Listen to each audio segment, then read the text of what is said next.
If aliens ever took over the UN and read their archives, they would surely conclude that Israel is the most evil country on planet Earth. North Korea and Pakistan would be seen as good vacation spots. Am I exaggerating? Let's take a look at some facts about the UN.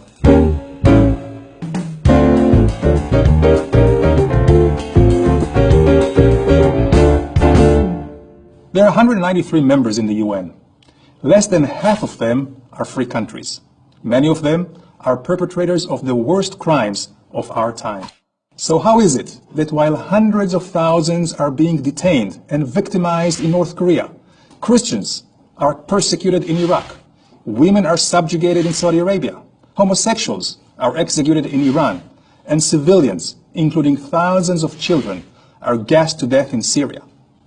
How is it that 85% of the resolutions against countries passed in the UN General Assembly are against Israel, the only real democracy in the Middle East with equal rights, an independent judicial system, and a vibrant free press? Let's start from the beginning. In 1945, after World War II, the nations who defeated fascism established the United Nations to prevent such human devastations from ever happening again. The UN's charter called for reaffirming human rights and equal rights to all men, women, and nations. But over the years, many new states became members. Only a few were democracies. Human rights and equality were pushed to the sidelines in favor of political interests. From the get-go, Israel was at a disadvantage.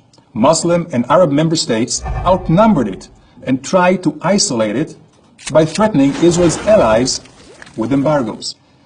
And if that weren't enough, Arab, Muslim, and Third World non-aligned countries united into a powerful voting bloc with an automatic majority. Their shared goal was to discredit the US and delegitimize Israel. As it has been famously noted, this voting bloc could pass a resolution that the world is flat and that Israel flattened it. The same bloc prevents actions against oppressive regimes, since many of them are oppressive regimes. Now, after understanding how the UN is structured, it shouldn't surprise you that Iran, the oppressive regime developing nuclear weapons in breach of international agreements, was appointed a member of the United Nations Nuclear Disarmament Committee. This is a country that has threatened to destroy a fellow UN member, Israel. If that isn't enough irony for you, wait. This theater of the absurd reached a climax in the UN Commission on Human Rights, which was run for decades by an overwhelming majority of non-democratic, abuse-ridden countries. In 2003, it was even chaired by Libya under Gaddafi. That's right, this righteous individual was telling us how to make the world a better place.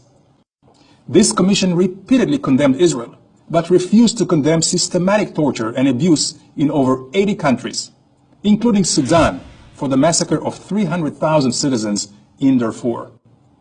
At this point, even the UN Secretary General realized something was fundamentally wrong.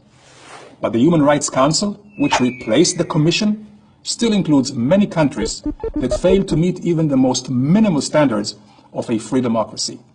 They have placed Israel on its permanent human rights agenda.